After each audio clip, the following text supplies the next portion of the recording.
একদা হযরত ফাতিমা রাদিয়াল্লাহু তাআলা আনহা জায়নামাজে বসে কাঁদছিলেন।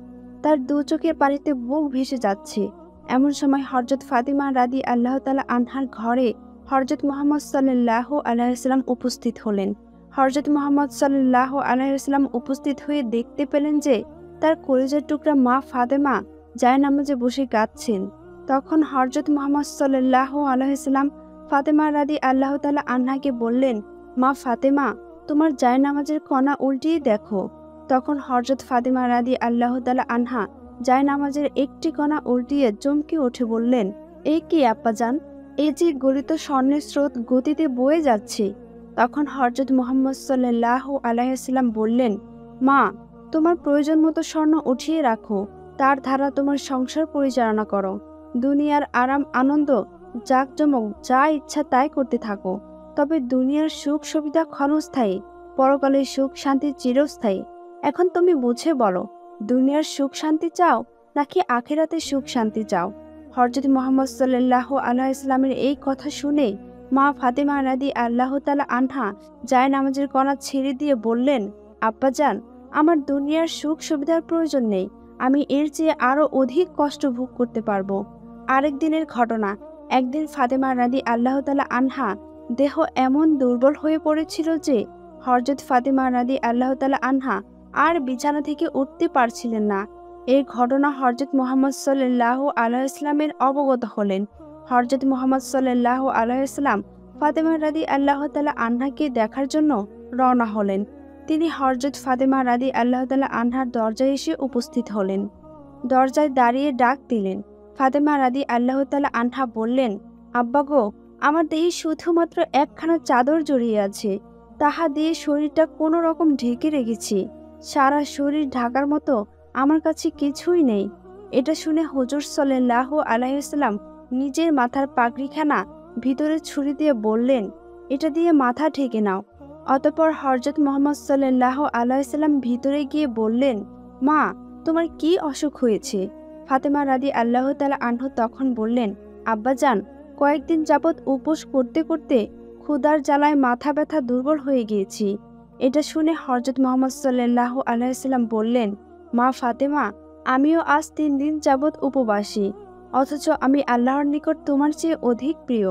আমি চাইলে তিনি দুনিয়ার সবার চেয়ে ভালো খানা আমাকে খাওয়া দেন, কিন্তু আমি দুনিয়ার উপর আখিরাতকে প্রাধান্য দিয়েছি। অতঃপর হযরত মুহাম্মদ সাল্লাল্লাহু আলাইহি ওয়াসাল্লাম বললেন, হে মা ফাতেমা, আল্লাহ পাকের সুসংবাদ দাও। আল্লাহর শপথ করে বলছি, বেহেশতে তুমি হবে রমণীকুলের সম্রাঙ্গিনী, তোমার হাতে বেহেশতের চাবি থাকবে। এটা শুনে ফাতেমা রাদিয়াল্লাহু তাআলা আনহা চমকে উঠে বললেন, তাহলে বিবি মরিয়ম, বিবি আসিয়ার কি হবে? তখন হযরত মুহাম্মদ সাল্লাল্লাহু আলাইহি ওয়াসাল্লাম বললেন, মরিয়ম হবেন তার সময়কার বিশ্ব নারীদের সর্দারনী, আর আসিয়া হবে তার সময়কার বিশ্ব নারীদের সর্দারনী, আর তুমি হবে এখন হইতে কিয়ামত পর্যন্ত সমগ্র নারী জগতের সর্দারনী। আরও একটি বর্ণনায় পাওয়া যায়, তখন হযরত ফাতিমা রাদিয়াল্লাহু তাআলা আনহা ঘরে তার পুত্র হাসান ও হুসাইন রাদিয়াল্লাহু তাআলা আনহুর জন্মগ্রহণ করেছিলেন। হযরত হাসান ও হুসাইন রাদিয়াল্লাহু তাআলা আনহু খেলাধুলা করতে পারেন। এমন সময় ঈদ ঘনিয়ে এলো।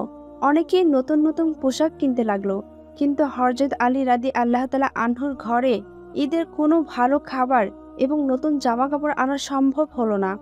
ফজরের নামাজ পড়ে হযরত আলী রাদিয়াল্লাহু তাআলা আনহু রুজির সন্ধানে চলে গেলেন। ফাতেমা রাদিয়াল্লাহু তাআলা আনহা যাতায় আটা পিষতে বসলেন। এমন সময় হযরত হাসান ও হুসেন বাইরে থেকে দৌড়ে এসে মাকে জড়িয়ে ধরলেন। আম্মাজান, আজ ঈদের দিন, সবাই নতুন জামা কাপড় গায়ে দিয়ে মসজিদে নামাজ পড়তে যায় নানার পিছনে। মা গো, আমাদের নতুন জামা কই? মা, আমরা নতুন জামা পরে নানার পিছনে নামাজ পড়তে যাব। তখন হযরত ফাতিমা রাদিয়াল্লাহু তাআলা আনহা বললেন, তোমাদের নতুন জামা এখনো তৈরি হয়নি, তোমাদের জামা কাপড় দর্জির দোকানে আছে, তোমরা গোসল করে আসো। তখন হযরত হাসান ও হুসেন রাদিয়াল্লাহু তাআলা আনহু মনের খুশিতে গোসল করতে গেল। এদিকে ফাতেমা রাদিয়াল্লাহু তাআলা আনহা ওযু করে 2 রাকাত নফল নামাজ পড়ে সিজদায় গিয়ে রোদন করে কাঁদতে লাগলেন। তার 2 চোখ ঝাপসা হয়ে এলো, অশ্রুর প্লাবন বয়ে যেতে লাগলো। হযরত ফাতিমা রাদিয়াল্লাহু তাআলা আনহা বলতে লাগলেন, হে মাবুদ, দর্জির দোকানে তো জামা নেই। হযরত হাসান ও হোসেন গোসল করে আসছেন। তারা তো এসে বলবে, নবীর মেয়ে হয়ে মিথ্যা কথা বলো। মাবুদ, ও মাবুদ, বিপদে পড়েছি, ফয়সালা না করে দেওয়া পর্যন্ত সিজদা থেকে মাথা ওঠাবো না।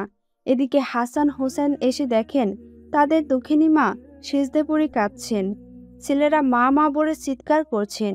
অমনি আকাশ থেকে খবর হয়ে এলেন, মহান আল্লাহ রাব্বুল আলামিন জিব্রাইল আলাইহিসসালামকে ডেকে বললেন, হে জিব্রাইল, জান্নাত থেকে দুটি জামা নিয়ে দর্জির বেশে ফাতেমা রাদি আল্লাহ তাআলা আনহার দরজায় হাজির হয়ে যাও। মহান আল্লাহ রাব্বুল আলামিনের আদেশ পেয়ে হযরত জিব্রাইল আলাইহিসসালাম মা ফাতেমার দরজায় এসে হাজির হয়ে গেলেন। দরজায় খটখট আওয়াজ শুনে হাসান ও হোসেন দৌড়ে গিয়ে বললেন, কে গো তুমি? জিব্রাইল আলাইহিসসালাম বললেন, আমি দর্জি, আপনাদের জামা নিয়ে হাজির হয়েছি। প্রার্থনা করতে করতে ফাতেমা রাদি আল্লাহ তাআলা আনহার চোখের পানিতে বুক ভাসিয়ে দিচ্ছিলেন। এমন সময় হাসান ও হোসেন রাদি আল্লাহ তাআলা আনহু একটি সুন্দর পুটলি হাতে নিয়ে বললেন, দেখুন আম্মাজান, দর্জি আমাদের নতুন জামা তৈরি করে দিয়ে গেলেন। ফাতেমা রাদি আল্লাহ তাআলা আনহা তাড়াতাড়ি পুটলিটি খুলে দেখলেন দুটি মূল্যবান সুন্দর জামা। হযরত ফাতেমা রাদি আল্লাহ তাআলা আনহা এমন সুন্দর জামা জীবনেও দেখেননি। তখন তিনি আল্লাহ পাকের দরবারে শুকরিয়া আদায় করলেন আর নিজ হাতে পুত্রদেরকে জামা পরিয়ে মসজিদে পাঠিয়ে দিলেন। হযরত আলী রাদি আল্লাহ তাআলা আনহু ও ফাতেমা রাদি আল্লাহ তাআলা আনহা কখনো ভোগ বিলাসের মুখ দেখেননি, কখনো দুবেলা পেট ভরে খাবারও খাননি। একদিন অবস্থা এমন হলো যে সারা দিন কাজের সন্ধান করতে না পেরে হযরত আলী রাদি আল্লাহ তাআলা আনহু মন খারাপ করে বাড়ি ফিরলেন। এমন সময় একটি কাজের খবর পেয়ে হযরত আলী রাদি আল্লাহ তাআলা আনহু তাড়াতাড়ি চলে গেলেন। কাজটি ছিল একজন সওদাগরের উটের পিঠ হতে মাল নামানোর কাজ।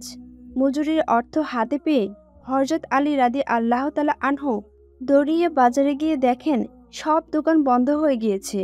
অনেক বলে দোকানদারের নিকট থেকে কিছু জব কিনে হযরত আলী রাদি আল্লাহ তাআলা আনহু গৃহে ফিরে আসলেন। ফাতেমা রাদি আল্লাহ তাআলা আনহা তাড়াতাড়ি হযরত আলী রাদি আল্লাহ তাআলা আনহুর বিশ্রামের ব্যবস্থা করে দিয়ে যাতায় জব পিষতে লাগলেন। তারপর রুটি বানিয়ে আলী রাদি আল্লাহ তাআলা আনহুকে জাগিয়ে তুলে দুইজনে আহার করলেন। আহার শেষ হলে তারা দেখলেন যে ভোর হয়ে গিয়েছে। একসময় রাসূল সাল্লাল্লাহু আলাইহি ওয়াসাল্লাম একাধারে 2 দিন পর্যন্ত উপবাসে কাটানোর পর হযরত ফাতেমা রাদি আল্লাহ তাআলা আনহার বাড়ি আসলেন। ভাবলেন, দেখি তার বাড়িতে কিছু খাওয়ার ব্যবস্থা করা যায় কিনা।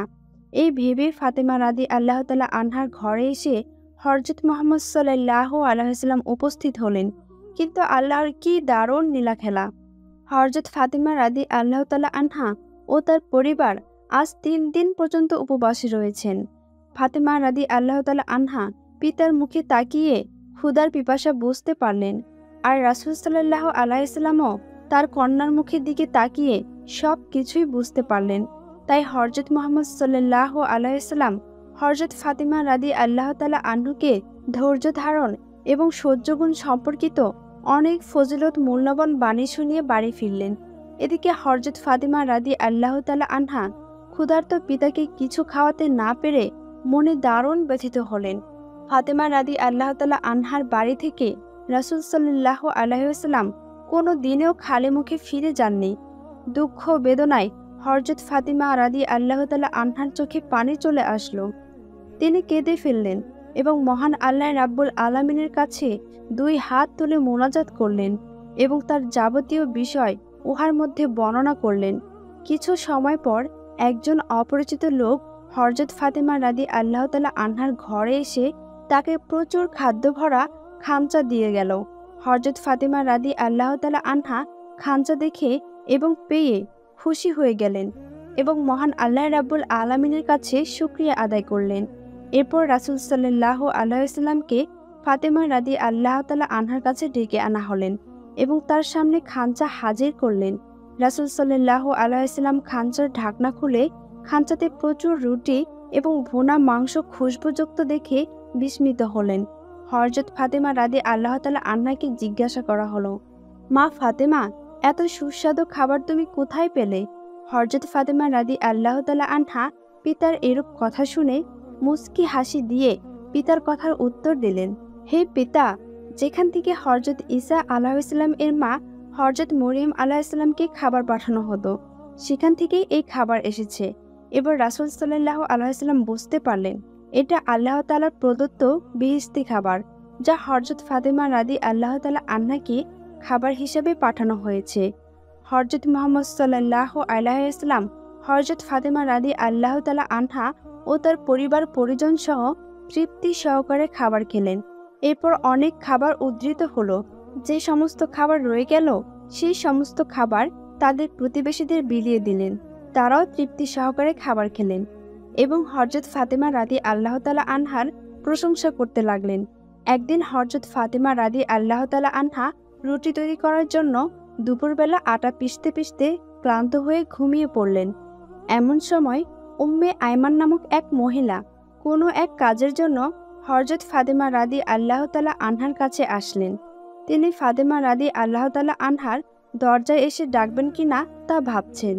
কয়েকবার ডাক দিয়েও কোনো সাড়া পেলেন না, কিন্তু তার ঘরে জাতা ঘোরানোর শব্দ শোনা যাচ্ছে। এবার উম্মে আয়মান চিন্তা ভাবনার পর ঘরের এক ছিদ্রপথে তাকিয়ে দেখলেন হযরত ফাতেমা রাদিয়াল্লাহু তাআলা আনহা দারুণভাবে ঘুমাচ্ছেন, কিন্তু তার জাতা আপনা আপনি ঘুরছেন। বাচ্চা হুসাইন রাদিয়াল্লাহু তাআলা আনহুর দোলনা এক মহিলা দোলাচ্ছেন, কিন্তু মহিলা কে তা জানা বা চেনা যায় না। সেই মহিলা ছিল অত্যন্ত সুন্দরী এবং সুশ্রী। উক্ত মহিলা দোলনা দোলাচ্ছে এবং সাথে সাথে তাসবিহ পাঠ করছেন। এই অবস্থা হযরত আয়মান রাদিয়াল্লাহু তাআলা আনহা কিছু সময় দেখার পর হযরত আয়মান রাদিয়াল্লাহু তাআলা আনহা বিশ্বনবী হযরত মুহাম্মদ সাল্লাল্লাহু আলাইহি ওয়াসাল্লামের দরবারে চলে গেলেন এবং সমস্ত ঘটনার বিবরণ রাসূল সাল্লাল্লাহু আলাইহি ওয়াসাল্লামের কাছে খুলে বললেন। এই কথা শোনার পর হযরত মুহাম্মদ সাল্লাল্লাহু আলাইহি ওয়াসাল্লাম বললেন, ফাতেমা রাদিয়াল্লাহু তাআলা আনহা দুপুরের গরমে জাতা ঘোরাতে ঘোরাতে ঘুমিয়ে পড়েছে, অথচ তার রুটি তৈরি করা এবং তাসবিহ পাঠ করাও জরুরি ছিল। আবার ওদিকে হযরত হুসাইন রাদিয়াল্লাহু তাআলা আনহুরও গরমে ঘুম ভাঙার আশঙ্কা ছিল। তাই আল্লাহ তাআলা তার প্রিয় বান্দা ফাতেমা রাদিয়াল্লাহু তাআলা আনহার এমন অবস্থা দেখে তার ঘুম না ভাঙিয়ে ৩ জন ফেরেশতা পাঠিয়ে ৩ কাজ সমাধা করে দিল। রাসূল সাল্লাল্লাহু আলাইহি ওয়াসাল্লাম পুনরায় বললেন, মহান আল্লাহ তাআলার ৩ জন ফেরেশতা ৩ ধরনের কাজ সমাধান করে দিলেন।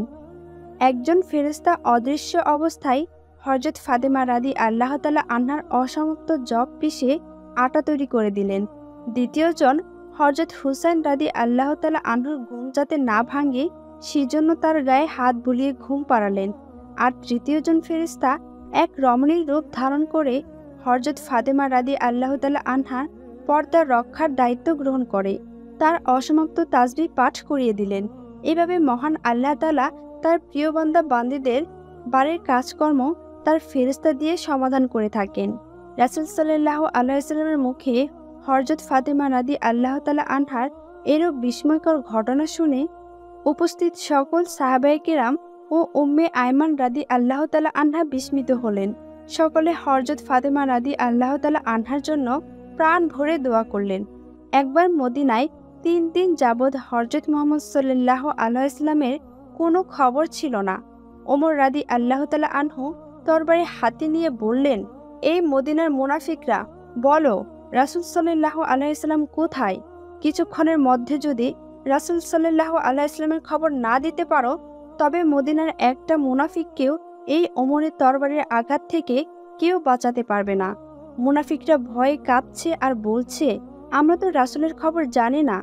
এই সময়ে আবু বকর রাদিয়াল্লাহু তাআলা আনহু বলল, ওমর পথ চলতে চলতে বহু দূরে জাবালে সালাত মদিনা থেকে ৩ মাইল দূরে ওইখানে গিয়ে দেখেন কতগুলো উট ভেড়া বকরি রশি ধরে রাখালেরা দাঁড়িয়ে আছে। সেখানে গিয়ে হযরত মুহাম্মদ সাল্লাল্লাহু আলাইহি ওয়াসাল্লামের খোঁজ করা যেতে পারে। আবু বকর রাদিয়াল্লাহু তাআলা আনহুর কথা শুনে হযরত ওমর রাদিয়াল্লাহু তাআলা আনহু আবু বকর রাদিয়াল্লাহু তাআলা আনহুকে সাথে নিয়ে সেখানে রওনা হলেন। সেখানে উপস্থিত হয়ে আবু বকর রাদিয়াল্লাহু তাআলা আনহু রাখালদেরকে উদ্দেশ্য করে বললেন, হে রাখাল, এই পথ দিয়ে রাসূল সাল্লাল্লাহু আলাইহি ওয়াসাল্লামকে যেতে দেখেছো কি? রাখালেরা বলল, আপনারা কে? আজ ৩ দিন ধরে একটা লোক উম্মতি উম্মতি বলে কাঁদছেন। সেটা দেখে আমাদের উট ভেড়া বকরিগুলো ওই দিকে তাকিয়ে তাকিয়ে কাঁদছেন। উটের বাচ্চা উটের দুধ খায় না, বকরির বাচ্চা বকরির দুধ খায় না, শুধু ওই পাহাড়ের দিকে তাকিয়ে কাঁদতে থাকে। এত করে পিটালাম, 3 দিনের মধ্যে একটা পশুও ঘাসে মুখ লাগায়নি, বাড়ির দিকেও ফিরে নিতে পারছি না। দয়া করে ওই লোকটাকে নিয়ে যান। রাখালের কাছ থেকে এসব কথা শুনে আবু বকর রাদিয়াল্লাহু তাআলা আনহু তখন বললেন, হে ভাই ওমর, যে মানুষের মায়ে পড়ে জীবজন্তুগুলো খানাপিনা ছেড়ে দিয়েছে, সে মানুষ রহমাতুল্লিল আলামিন ছাড়া আর কেউই নয়। তারপর দুজনে পাহাড় বেয়ে উঠে দেখেন বিশ্বনবী হযরত মুহাম্মদ সাল্লাল্লাহু আলাইহি ওয়াসাল্লাম সিজদায় পড়ে কাঁদছেন। আবু বকর রাদিয়াল্লাহু তাআলা আনহু তখন গুহার মুখে দাঁড়িয়ে বললেন, হুজুর, আমি আপনার আবু বকর আসছি, মেহেরবানি করে মাথা ওঠান। আজ 3 দিন যাবৎ মদিনার অলিতে গলিতে পাগল হয়ে রাসূল রাসূল বলে ডাকি, কোনো আহার মুখে দেয়নি। হুজুর, মদিনায় চলেন। মদিনার মানুষগুলো কাঁদতে কাঁদতে পাগলের মতো হয়ে গেছে। আপনি যে উম্মতের জন্য কাঁদেন, আমি আল্লাহর নামে কসম করে বলছি, সারা জীবন আমি যত নেকির কাজ করেছি সমস্ত নেকিগুলো উম্মতে মুহাম্মদের জন্য আমি দান করে দিলাম। রাসূল সাল্লাল্লাহু আলাইহি ওয়াসাল্লাম তখন কোনো কথাই বললেন না, শুধু কেঁদেই যাচ্ছেন। ওমর ফারুক রাদিয়াল্লাহু তাআলা আনহু পাহাড়ের গুহায় দাঁড়িয়ে বললেন, হুজুর, আমি সেই ওমর যে তরবারি হাতে নিয়ে 26 বছর বয়সের সময় আমি আপনার মাথা কাটতে এসেছিলাম। মাথা না কেটে আপনার সুন্দর চেহারা দেখে কালেমা পড়ে মুসলমান হয়ে যায়। সেই দিন হইতে আজ পর্যন্ত আমি যত নেকির কাজ করেছি উম্মতে মুহাম্মাদের জন্য আমি তা দান করে দিলাম। তখনও বিশ্বনবী হযরত মুহাম্মদ সাল্লাল্লাহু আলাইহি ওয়াসাল্লাম কিছুই বললেন না, অঝোর ধারায় কেঁদেই চলেছেন। আবু বকর ওমর ব্যর্থ হয়ে চলে আসেন। আলী রাদিয়াল্লাহু তাআলা আনহুকে ছাড়া নবীকে পাহাড়ের গুহা থেকে বের করা যাবে না। আলী রাদিয়াল্লাহু তাআলা আনহু এসে ফাতেমা রাদিয়াল্লাহু তাআলা আনহাকে বললেন, ফাতেমা, রাসূলের খবর পাওয়া গেছে। রাসূল কাঁদছেন পাহাড়ের গুহায় সেজদায় পড়ে, ইয়া উম্মতি বলে। ফাতেমা রাদিয়াল্লাহু তাআলা আনহা হাসান হোসেনকে নিয়ে চললেন।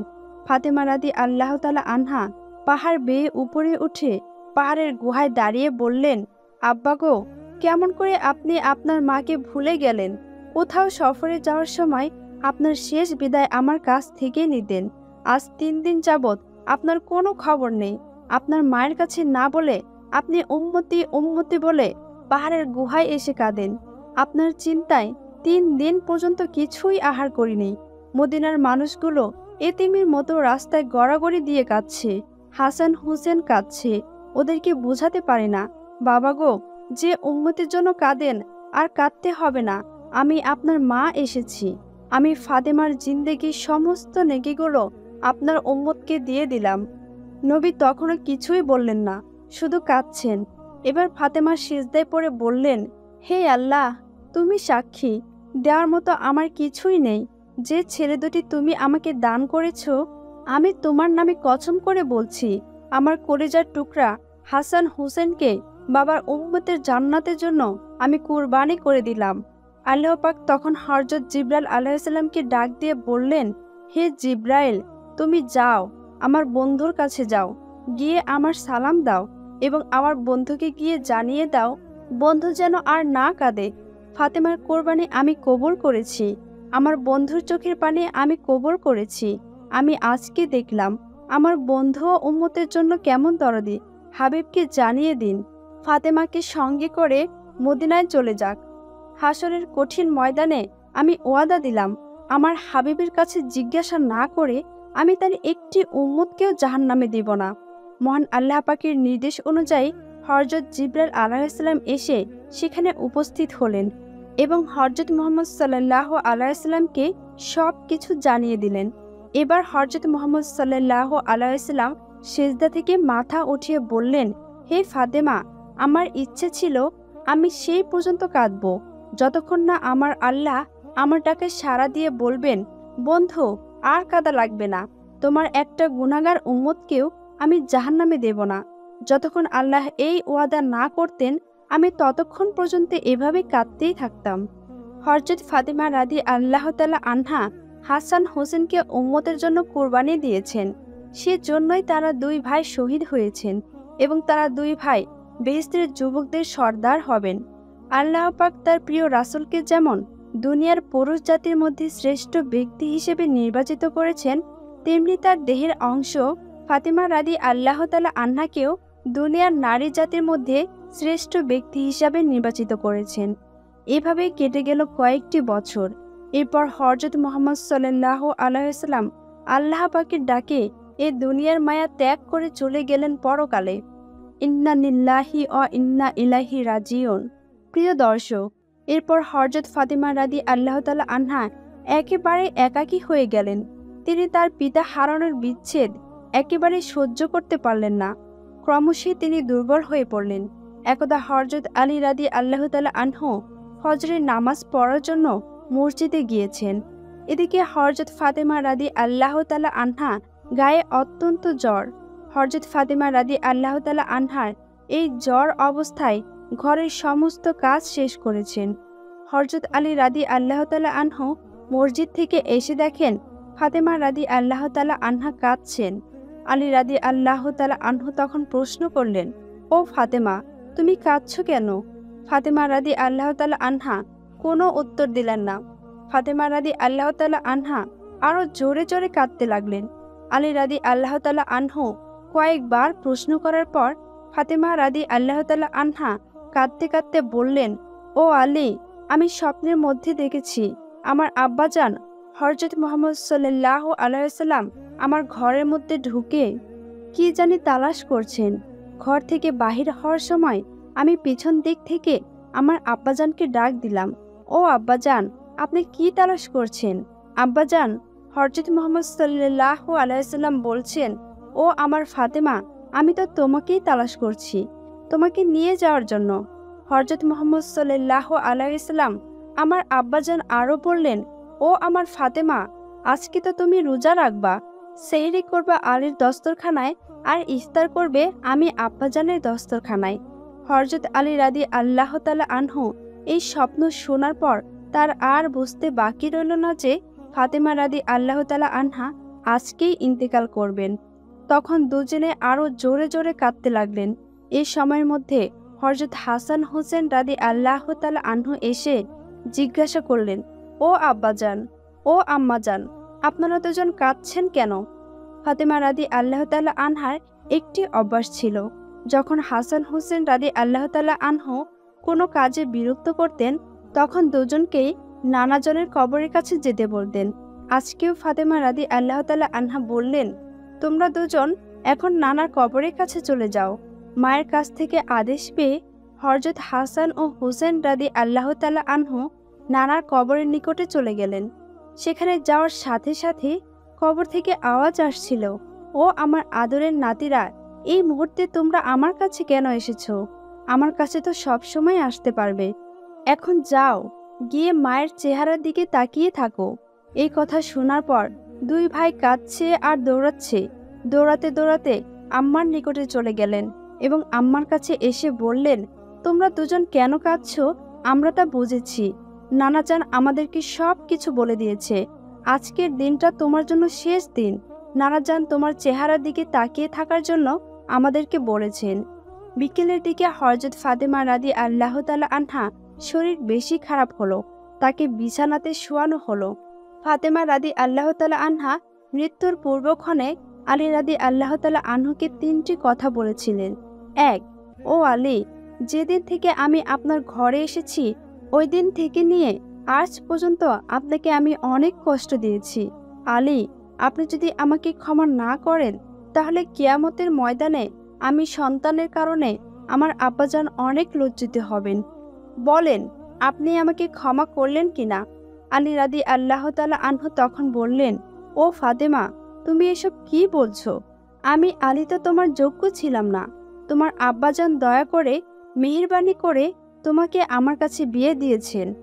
বিয়ের দিন থেকে নিয়ে আজ পর্যন্ত আমি আলী তোমাকে কোনোদিন ঠিকমতো দুবেলা খানা খাওয়াতে পারিনি। ও ফাতেমা, তুমি বলো আমাকে ক্ষমা করেছো কিনা? তুমি যদি আমাকে ক্ষমা না করো তাহলে আমাকেও কিয়ামতের দিন কঠিন শাস্তি ভোগ করতে হবে। ও আলী, আপনার সাথে আমার দ্বিতীয় কথা হলো, আমি মারা যাওয়ার পরে আপনি বিয়ে করে নেবেন দুনিয়ার যে কোনো মহিলাকে। আপনার পছন্দ মতো। আপনাকে আমি অনুমতি দিলাম। আর আমার বাচ্চা দুইটাকে সপ্তাহের একটা দিন আপনার বুকের মধ্যে করে নিয়ে ঘুমাবেন। ও আলী, আপনার সাথে আমার তৃতীয় কথা হলো, হাসান হুসেন যখন বালক হবেন তখন দুই ভাইকে আল্লাহর রাস্তায় সমর্পণ করে দিবেন এবং আমাকে রাতের বেলায় দাফন করবেন। তখন হযরত আলী রাদি আল্লাহ তাআলা আনহু বললেন, তুমি নবীর মেয়ে, আমি সবখানে খবর দিয়ে তোমায় দাফন করব, এতে সমস্যা কি? হযরত ফাতিমা রাদি আল্লাহ তাআলা আনহা তখন বললেন, আমার কাফনের কাপড়ের উপরে সবাই অনুমান করবে যে নবীর মেয়ে কতটুকু লম্বা ছিল, কতটুকু স্বাস্থ্য ছিল, এতে আমার পর্দা ভঙ্গ হবে। স্বামী হযরত আলী রাদি আল্লাহ তাআলা আনহুর কাছে এই কথাগুলো বলে হযরত ফাতেমা রাদি আল্লাহ তাআলা আনহা ইন্তেকাল করলেন। ইন্না লিল্লাহি ওয়া ইন্না ইলাইহি রাজিউন। হযরত ফাতেমা রাদি আল্লাহ তাআলা আনহার ইন্তেকালের পর তার লাশের খাটটি বহন করার মানুষ মাত্র ৩ জন, হযরত আলী রাদি আল্লাহ তাআলা আনহু ও শিশু হাসান ও হুসেন রাদি আল্লাহ তাআলা আনহু। হযরত আলী রাদি আল্লাহ তাআলা আনহু ভাবছেন যে খাট বহন করার জন্য মানুষ আরও একজন প্রয়োজন, তবে ৪ কোণে ৪ জন কাঁধে নিতে পারবেন। এমন সময় হযরত আবু যর গিফারি এলেন এবং খাটটি একখানা বহন করলেন। হযরত আলী রাদি আল্লাহ তাআলা আনহু প্রশ্ন করলেন, ও আবু যর, আমি তো কাউকে বলি নেই, আপনি জানলেন কিভাবে? তখন হযরত আবু যর গিফারি বললেন, আমি আল্লাহর রাসূল সাল্লাল্লাহু আলাইহি ওয়াসাল্লামকে স্বপ্নে দেখেছি। তিনি বললেন, হে আবু যর, আমার ফাতেমার লাশ বহন করার জন্য লোকের অভাব, তুমি তাড়াতাড়ি চলে যাও। ও আলী, আমাকে তো হুজুরে আকরাম সাল্লাল্লাহু আলাইহি ওয়াসাল্লাম আসতে বলেছেন। হযরত ফাতেমা রাদি আল্লাহ তাআলা আনহাকে যখন কবরে নামালেন তখন হযরত আবু যর গিফারি কবরের কাছে গিয়ে কবরকে উদ্দেশ্য করে বললেন, হে কবর, তুই কি জানিস আজ তোর মধ্যে কাকে রাখছি? এটা জান্নাতের সকল মহিলাদের সর্দারনি ফাতেমা রাদি আল্লাহ তাআলা আনহা। কবর থেকে তখন কোনো আওয়াজ আসলো না। তখন হযরত আবু যর গিফারি পুনরায় বললেন, এটা হযরত হাসান ও হুসাইনের আম্মা। এবারও কবর থেকে কোনো আওয়াজ নেই। তখন হযরত আবু যর গিফারি আবারও বললেন, এটা হযরত আলী রাদি আল্লাহ তাআলা আনহুর স্ত্রী। এবারও কবর থেকে কোনো আওয়াজই আসলো না। তাই হযরত আবু যর গিফারি আবারও বললেন, এটা দুজাহানের বাদশার মেয়ে, খবরদার বেয়াদবি করবে না। আল্লাহ তাআলা কবরের জবান খুলে দিলেন। কবর বললেন, আমি অন্ধকার ঘর, আমি সাপ বিচ্ছুর ঘর, আমি এমন একটি ঘর যার মধ্যে কোনো বংশ পরিচয় কাজ হয় না। আমি দুজাহানের বাদশার মেয়ে ফাতেমাকে চিনি না, আমি হযরত আলীর স্ত্রীকে চিনি না, হাসান হোসেনের মাকে চিনি না, জান্নাতের মহিলাদের সর্দারনিকে চিনি না। আমি শুধু চিনি ঈমান ও আমল।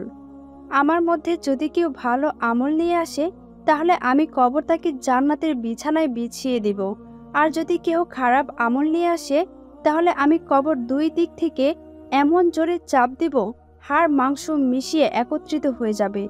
আমার প্রিয় মুসলমান ভাই ও বোনদেরকে উদ্দেশ্য করে বলছি, একটু চিন্তা করে দেখুন, যদি বিশ্বনবী হযরত মুহাম্মদ সাল্লাল্লাহু আলাইহি ওয়াসাল্লামের আদরের মেয়ে হযরত ফাতেমা রাদি আল্লাহ তাআলা আনহা, যাকে জান্নাতের সর্দারনি বলা হয়েছে, তার জন্য যদি কবর এমন কথা বলে থাকে তাহলে আমাদের কি অবস্থা হবে?